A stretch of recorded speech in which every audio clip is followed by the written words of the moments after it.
Today on the show, Mozambique says it agrees restructuring deal with bondholder, and Kenya to retire old 1,000 shilling banknotes to stem illicit flows.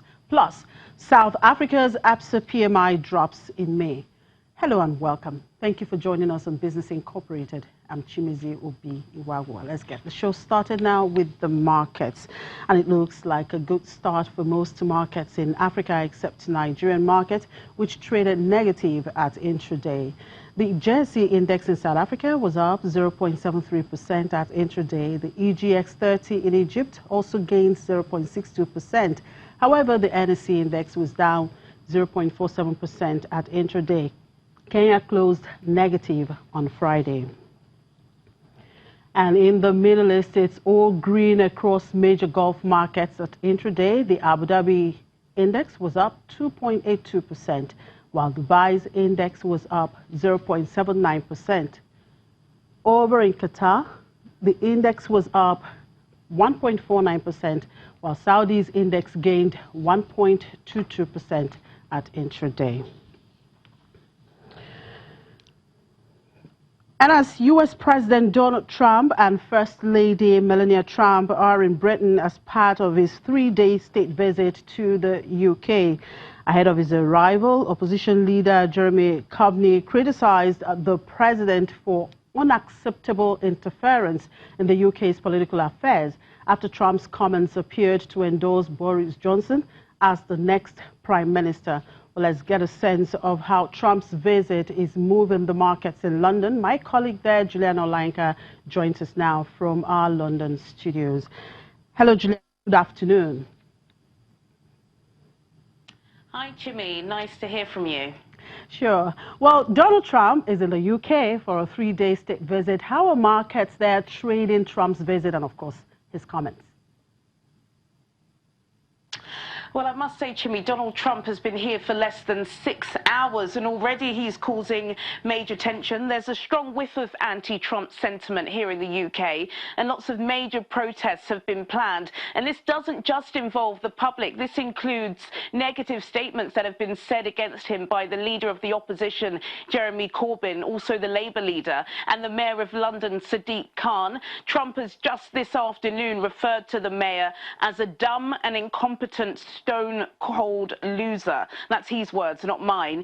He also denied calling the Duchess of Sussex, Meghan Markle, nasty, and that's just in time for his visit with the Queen. He's literally just landed in Buckingham Palace. And his advice to the new leader of the Conservative Party, send former UKIP leader Nigel Farage to chair Brexit negotiations. How has this affected the markets today? Well, this morning, the FTSE had fallen at the start of this week's trading.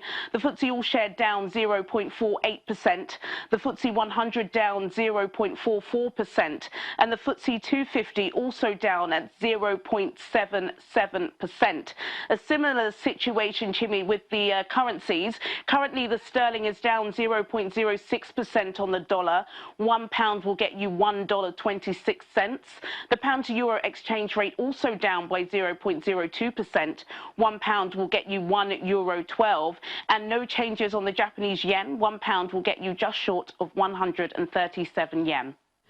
All right, Juliana, aside from Trump's visit and his comments, UK manufacturing sector contracted in May for the first time since July 2016 as stockpiling eased ahead of Brexit. Now, is this also a trading topic today in London? I would say this is a major story, but unfortunately it has been trumped by the US president's visit. Brexit uncertainty has struck again. Britain's manufacturing sector, as you said, plunged into decline for the first time in almost 3 years as the stockpiling push driven by a no-deal Brexit had to come to an end. The bottom line is that there's now a lower demand from Asia and Europe as clients simply divert supply chains away from the UK due to the uncertainty of tariffs. Now, the total volume of new business orders fell for the first time in 7 months, and new export business also declined for the second month running and at the quickest rate in more than 4 years. So a major story about to pick up pace, I would say, as the week goes on. Well, it's a new trading week. What are the other expectations aside from Trump and, of course, the data? What corporate news is gaining attention in London? Well, I would say I spoke to Bosun about this earlier this morning. Another big story over here concerns the retail giant Marks and Spencer, who have become nail-bitingly close of being booted off the FTSE 100 this week for the first time since the index was launched in 1984. Its shares have tumbled by nearly a fifth over the past 6 months as sales and profits have come under pressure. Very similar story across the high street. It's likely to be saved from an embarrassing demotion, but EasyJet, the budget airline, also could face the chop of the FTSE 100. Big stories, and we'll keep you posted. Oh, sure. Let's keep an eye on those developing stories there, and of course, on Trump's visit. Thank you, Juliana.